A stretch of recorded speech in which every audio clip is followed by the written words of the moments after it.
On today's Locked On Thunder podcast, we're joined by Michael Barton of the Oklahoman Thunder Buddies podcast to discuss the Oklahoma City Thunder, what their expectations are next season, recapping the offseason, and of course, the roster crunch, which has everyone in a tizzy so far. We'll talk about all that coming up on today's Locked On Thunder podcast.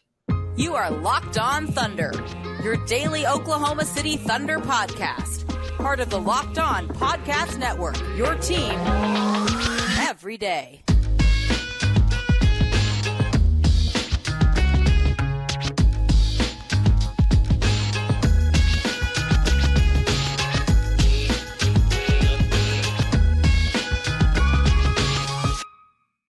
Let's get it going on the Locked On Thunder podcast on the Locked On Podcast Network, your team every day. I am your host, media member, and editor-in-chief over at thunderousintentions.com, Rylan Stiles. You can follow me on Twitter at Rylan_Stiles. Follow the show on Twitter at LOThunderPod. Email the show, LOThunderPod@gmail.com. On today's show, brought to you by FanDuel.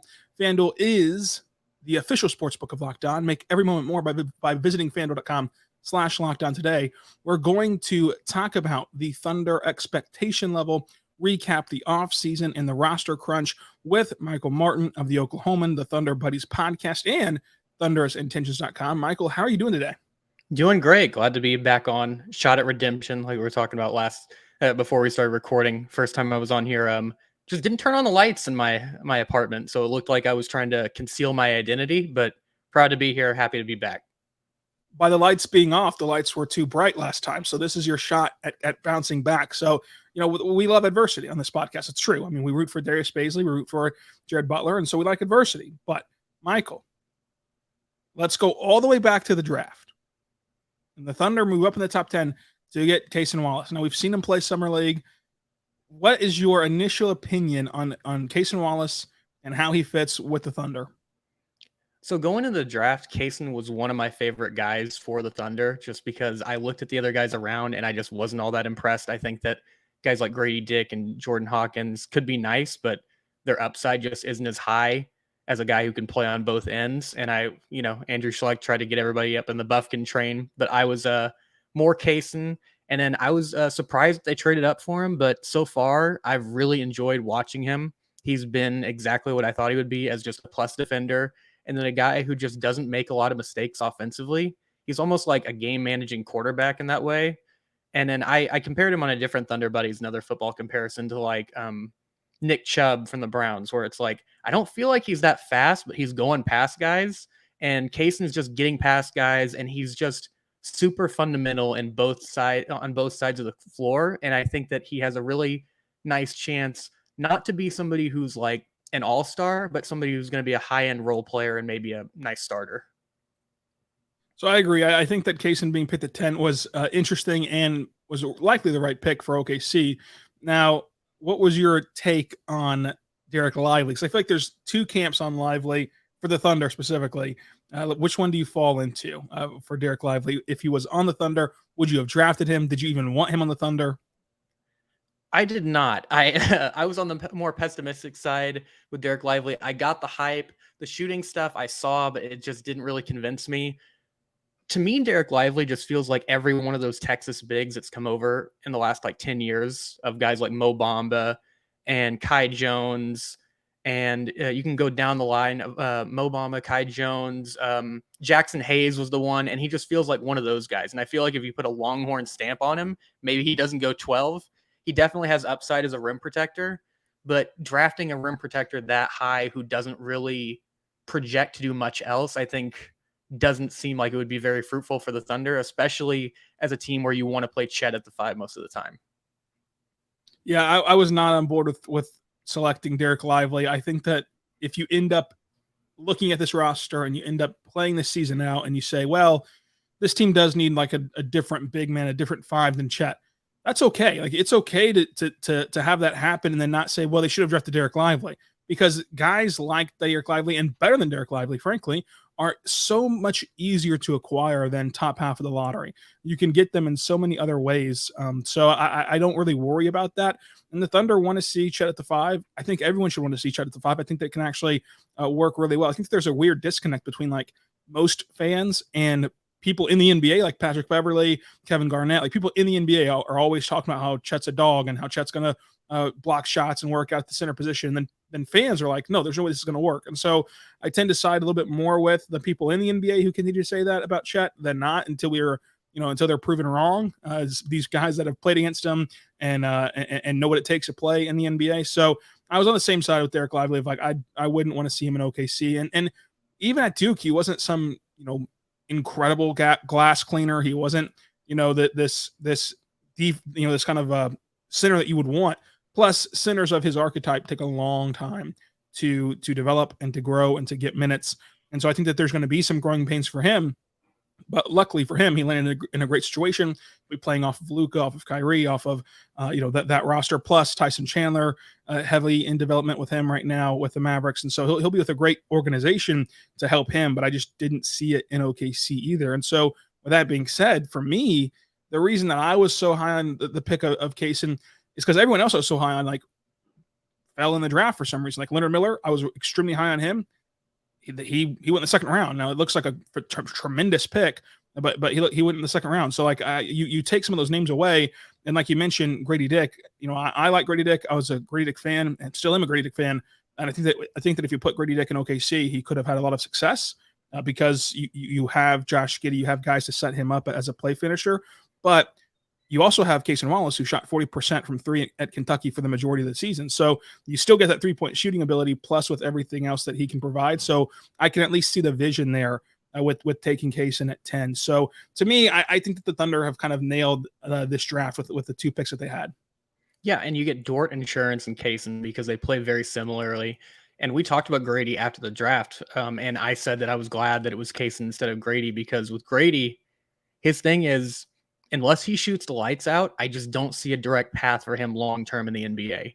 Like the hypothetical I threw out at you was like, let's say he's a much better rebounder, defender, ball handler, passer than we project, but he shoots 33% from 3.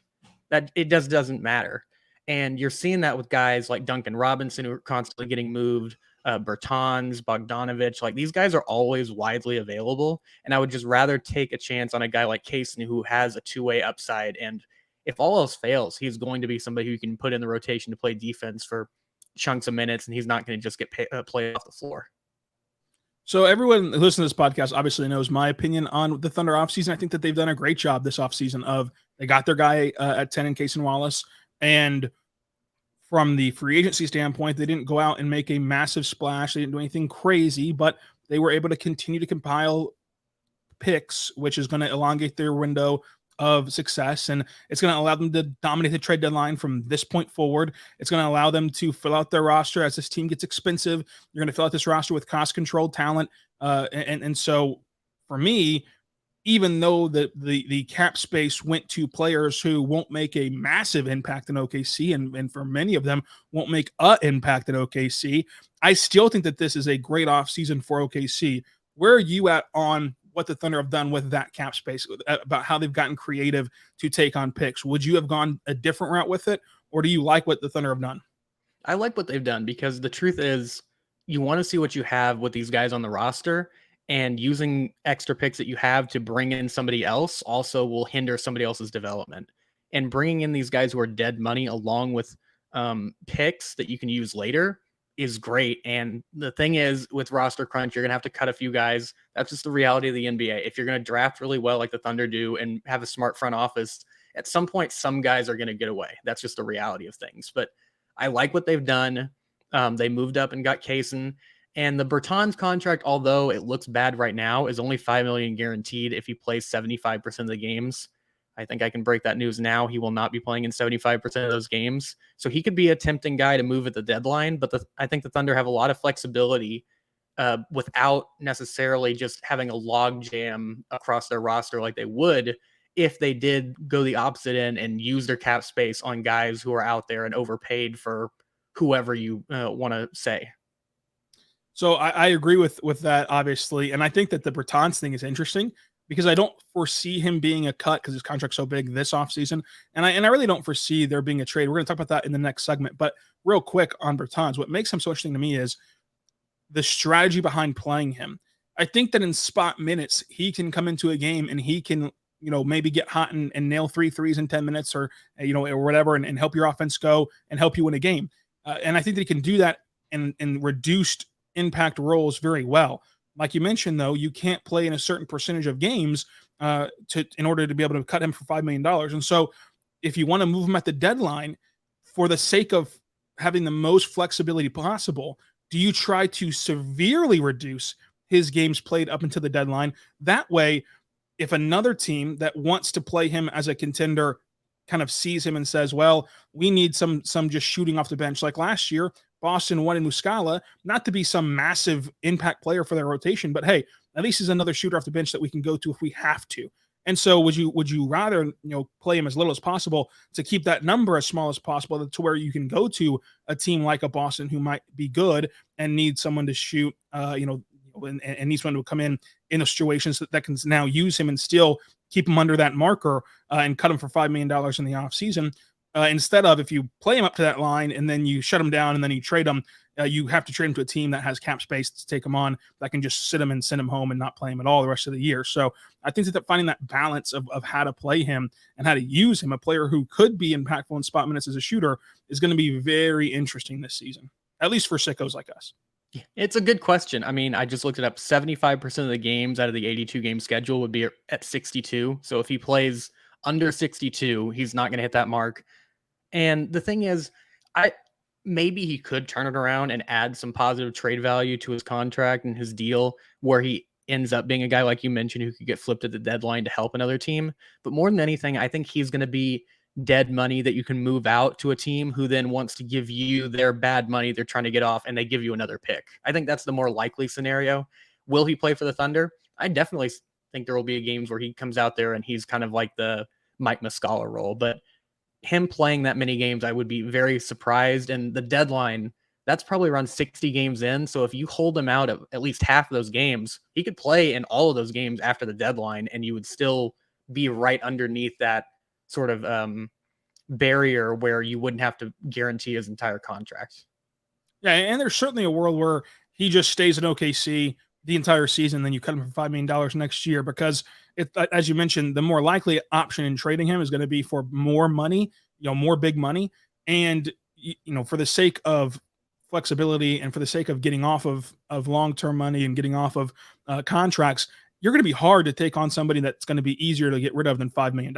So for the sake of just, hey, this is a guy who we can waive for $5 million and get off of his contract, for that sake alone, I think it'll be worth maybe more than people might think to just hold on to him, because he can play for the 60 games and maybe he'll knock down a few threes and maybe he'll be the difference in 1 or 2 games of this 82 game season. And then it's kind of all worth it to an extent, because you got to move up to the top 10 and you got to get your guy in Case and Wallace. But you get to move on up to FanDuel.com/lockedon today to bet on all of your favorite sporting events. It's about to get really spicy over there because it's almost football season, but right now it's baseball season. So you can take your first swing at betting on the MLB on FanDuel and get 10 times your first bet amount in bonus bets up to $200. So go check it out today. That's right. You can just go there right now. And if you bet $20, you'll get $200 in bonus bets, no matter if you win or if you lose. That's $200 that you can spend betting everything with the money line, the over-under. You can bet on anything you want to, from the spread, all that good stuff at FanDuel. You can even make future bets on over-unders on team wins for the NBA, even for the MLB second half of the season, for NFL, college football, all that fun stuff. So check it out today. You can go there right now. It's all on the app. It's safe, secure, super easy to use. Plus, when you win, you get paid instantly, which is a huge deal. So check it out today. It's the official partner of Locked On and Major League Baseball. Check it out at FanDuel.com/lockedon. That's FanDuel.com/lockedon to get $200 in bonus bets at FanDuel.com/lockedon. All right, we're back on the Locked On Thunder podcast, on the Locked On Podcast Network, your team every day. Thank you so much for making us your first listen every single morning, every single day. We're here for you talking Thunder basketball today with Michael Martin of Thunder Buddies Podcast on the Oklahoman and ThundersIntentions.com. Michael, the roster crunch. We've touched on it a little bit. I think that we both agree that Bertans is going to survive this roster crunch, but the Thunder still have to move on from 6 guys. Now, I won't necessarily put you on the hot seat of like who are your 6 cuts that you're gonna make if you were Sam Presti, but I will say the discourse around this roster crunch I think is a bit silly. Let's just put it nicely and say it's silly. The idea that the Thunder have had too many first round picks and this is the consequence of it is pretty ridiculous whenever the players that will be cut during this roster crunch are players that the Thunder were given to for free, like Rudy Gay, Victor Oladipo, like for free, Ty Washington, Usman Garuba, like they were given away. Any team could have had them, and not only had them, but acquired second round picks in the process of getting them. And so I just don't know who these guys are that are a massive, surprise or a massive draw to other NBA teams who could have already had these guys. And I will say, just before we turn over to you, at most, the Thunder would cut Trey Mann and Jeremiah Robinson-Earl. Of course, they traded up in the second round to get Jeremiah Robinson-Earl. He's had injuries. It hasn't worked out. And I still think he can be a rotational player. And I think that he probably will be a rotational player once he gets that ankle under control and kind of gets back into a groove. And so, yeah, you move on from a second round pick who you invested to trade up with, and it just didn't work out. Trey Mann, same thing. You invested a first round pick in him. It just hasn't worked out to this point, and that's okay. And I think that highlights why having so many future picks is a good thing, not a bad thing, because you can afford to take the quote unquote risk to go and get a Trey Mann, see if he can pop in the NBA. And if he can't pop initially, okay, you move on from him and not only strengthen your current team, but also you have the picks in the future to negate this mistake. And so to me, I don't see any downside with this roster crunch. Do you buy into that narrative at all that this is a sign that the Thunder have had too many picks? You can't have like too many picks, too many nice things. And the Thunder have already shown, like earlier with the Denver deal, about kicking the can down the road of, hey, Denver, do you want a first round pick this year? We'll give you one that we have, but we want one of your picks way out in the future that they can have whenever the team hopefully is contending and needs those extra picks and role players. As far as like just the numbers on the roster go, I think it's premature. And I think that it's just people getting excited and there's not a lot to talk about right now, because the truth is they don't have to make these cuts until through training camp. So the Thunder can just throw out the ball and say, open tryouts, who wants these minutes, who wants to be here. They're in no rush to just go, well, we have 21 guys on our roster. We're only allowed to have 15. Let's get rid of Ty Washington. It's like, well, what if he has an incredible summer and he's much better than Trey Mann? What if Usman Garuba, you get him in the Thunder system and Mark Daigneault gets his hands on him and he goes, I think we have something here with him. So I'm with you where I don't think it's a big deal. And then just the idea that they have too many picks is just kind of crazy. The NBA draft is an inexact science where a lot of people are guessing. I mean, Sam Presti's even told us that in press conferences, that we don't know what these guys are going to be. And with the draft, you want as many bites at the apple as possible. And like you mentioned, JRE, they used second round picks to trade up for him. Well, guess what? You just got second round picks just for taking on some of these guys. So it's like a net neutral cost for you. And for some of these guys, they will have to buy him out. They will have to cut him. But I'm not so sure that there aren't certain guys late in the roster who wouldn't have suitors with trade value if the Thunder did decide, you know what, we don't want to just cut these guys just for nothing. Maybe we'll keep Ty Washington. We'll move somebody else. But I think the Thunder have a lot more options than what people are looking at. Right. And to put a bow on that before we move into another roster crunch question, I think that you're right. You bring up stuff that Sam Presti said. A couple things stand out. Of number one, he's been preaching about how the Thunder want internal development. They want internal competition at training camp. And now he's finally got that. He's finally got that. And he's been doing this for the last 3 years of maxing out to 20 guys. And now it's up to 21 with the new CBA. Maxing out to 20 guys, and then he's got to cut some people. Oh, well, he cut some people and you move on. And so this year, I think that obviously you'll be cutting an actual, maybe a rotational player. And the thing is, it's maybe a rotational player that you're going to cut instead of like Vic Krejci or something. But nonetheless, I don't think that this is going to be some horrendous thing. And I think that you just can't have too many first round picks. It's like having too much money, as Sam Presti says. And I don't know about you, but I would never turn down money if anyone in the world wanted to give me money. I would love to have more money than I have right now, especially. But you can never have too much money. You want that training camp competition, like you said. So where if Garuba or Ty Washington or Jack White or whoever demands minutes in training camp with their play, hey, guess what? That's a good thing. I don't know about you, but I want this team to be full with 15 guys, and include the 3 two-way guys that can play and that show their worth, not just are there because hey, we invested a first round pick into them. So like I love the internal competition that the Thunder are willing to build and to give them the shot to go with this thing.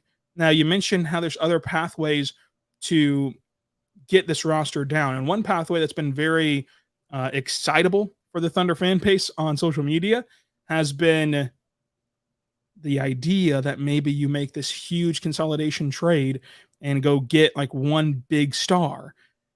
And I just don't foresee that happening. Where are you at on that topic?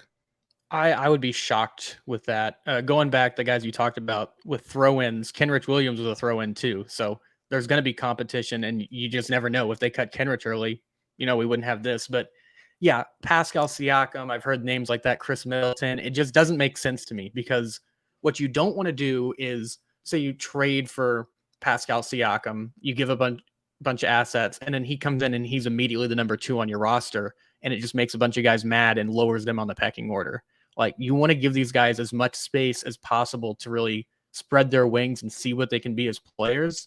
And the team's not ready to win at a championship level right now. If they are, I will come on here and apologize if they make some type of run to the conference finals or something. But everybody in this team is like under 25 other than like 3 guys. And it just doesn't make sense to use your assets now, because you don't even know what the team needs. Like we talked about it before. It's like, is Chet a 4? Is he a 5? It's like, well, can we find out? Because if you trade for Pascal Siakam, you're going to have your answer whether you like it or not, and you're not going to have a lot of other options.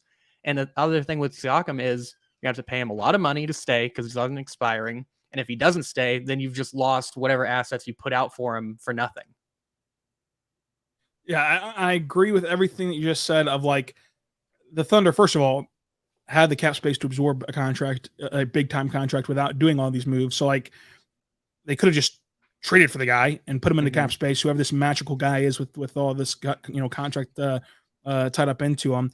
And then, as you mentioned, these guys aren't going to push the needle. Like, I find the funniest thing I find about social media discourse around like the team is the same like fans who say Trey Mann or Jeremiah Robson-Earl or whoever like isn't good will then turn around and say, well, could we trade him for All-Star X? It's like, well, then no, you couldn't. If you don't think that they're any good, that's not really how it works. But yeah, I just don't see it happening. And I don't think that the Thunder want to be predictive. And I think that people, again, forget that like this is just how the Thunder operate. If they have roster spots to give away, they're going to give them away. They're going to max it out at 20. They're going to max it out at 21.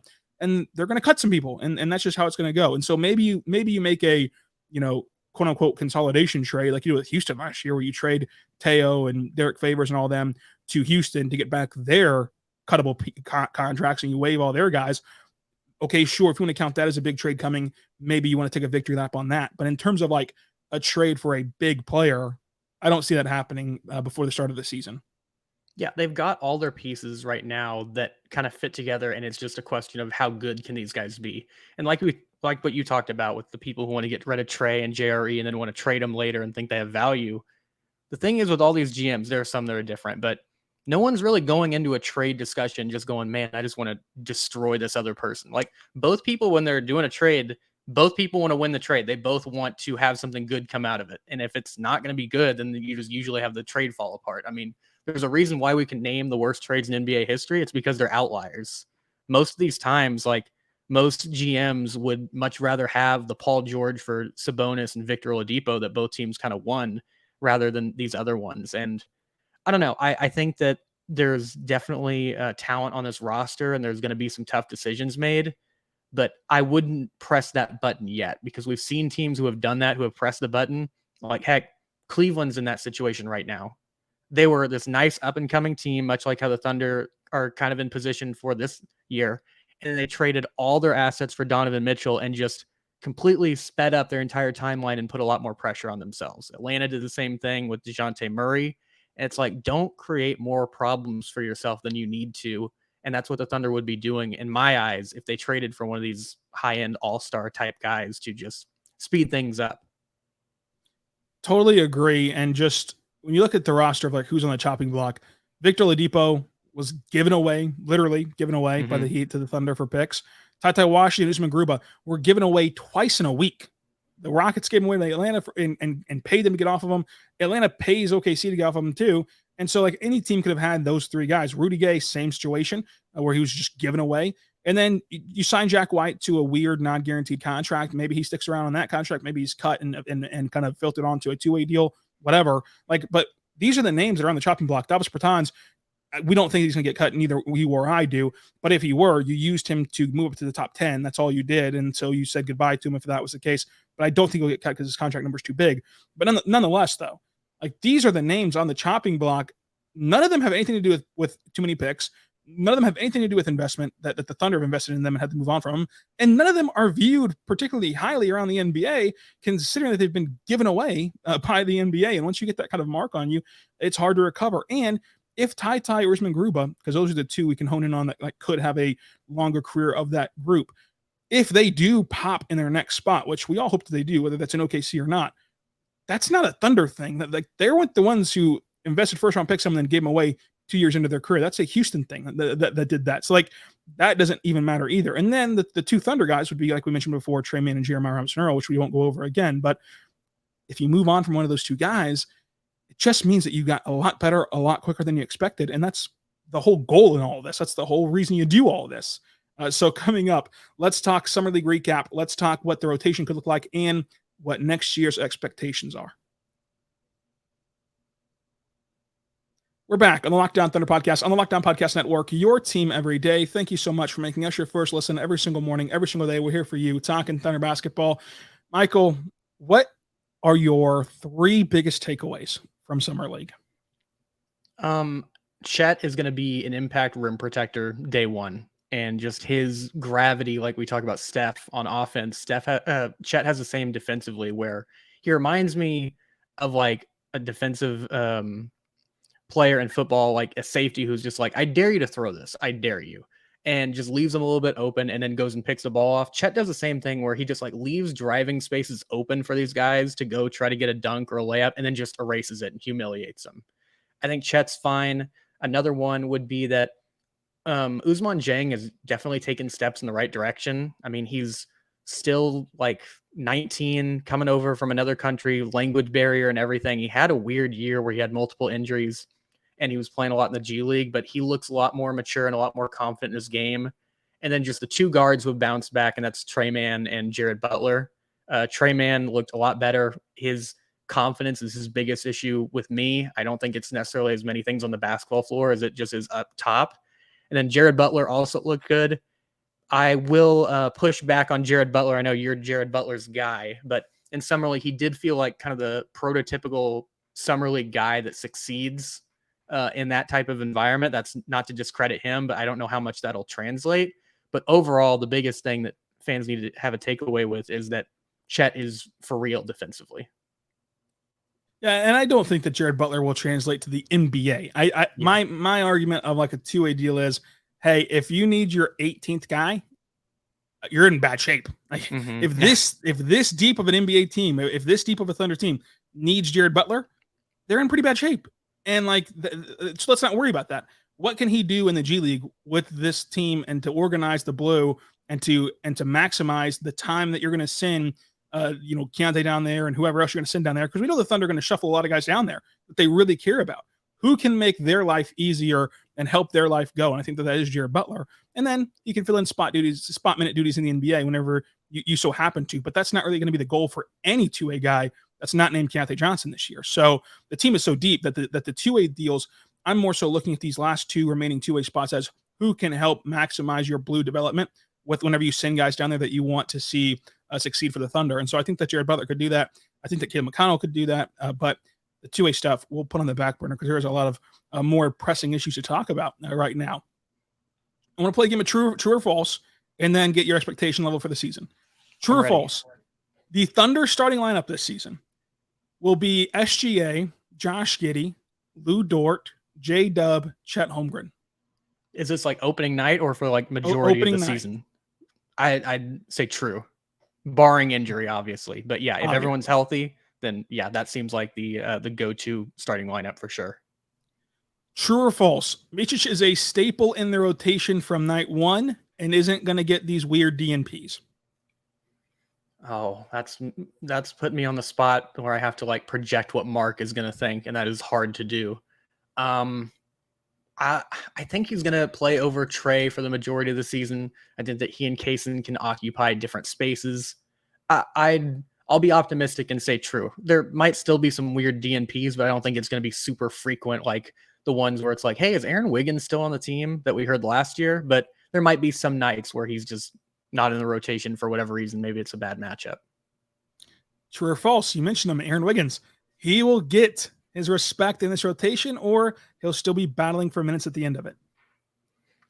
I think he's going to be battling for minutes. You know me, I'm one of the bigger Aaron Wiggins guys out there, and it just feels like there's so much congestion, and you have to think about who they've invested in.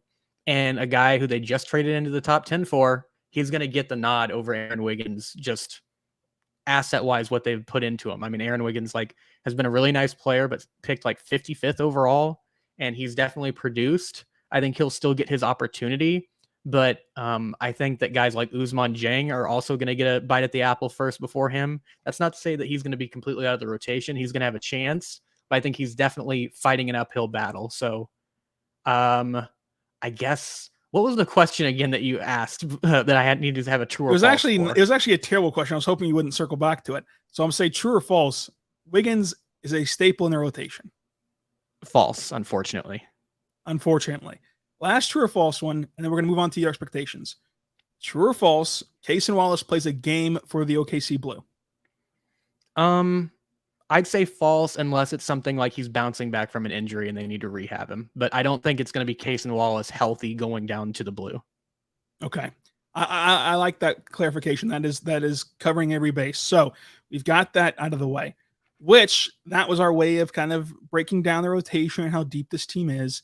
With all that being said, knowing how deep this team is, knowing the talent on this team, that they're a young team, they're going to take these 82 games seriously. What are your expectations for this Thunder team? They're going to be very competitive. I think they're going to be close to the record they had last season, which isn't an indictment on Chet or anything like that. I just think that it's very hard. Joe and I talked about it on the Thunder Buddies the other day, actually, that there's 10 guys who actually really swing your win-loss record by double digit wise. But I'd say that they're a team in the 6-4 range, maybe. A lot of this volatility just comes down to who's healthy and who's not. And the Thunder, for a large portion of last year, up until Shai got COVID, they were very healthy. So I would say around 6-4 would be my expectation. 4 is probably the ceiling. But I think they're going to be a very competitive team. They are going to have the downside of teams are going to be ready for them now. I don't think they're going to be catching teams off guard anymore. But I think that they're going to be right in the middle of the fight in the West that they were last season for large portions before Shai went out for a while. So just to clarify, you think that they're going to avoid the play-in tournament this year? I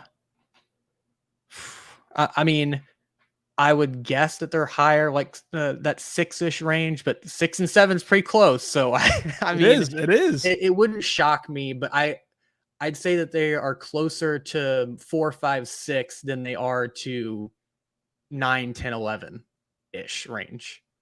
Good clarification. Before we get you out of here, do you have any NBA in-season tournament takes?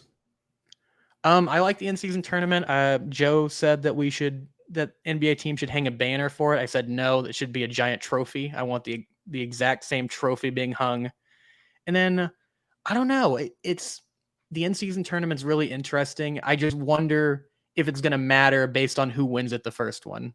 My hottest take would be, I guess, that I think for people to respect it in the first year, one of the teams that wins it needs to be at least in the conference finals, because what we don't want to see is the Chicago Bulls led by DeMar DeRozan and Zach LaVine and Nikola Vucevic win it and then get knocked out in the play-in tournament.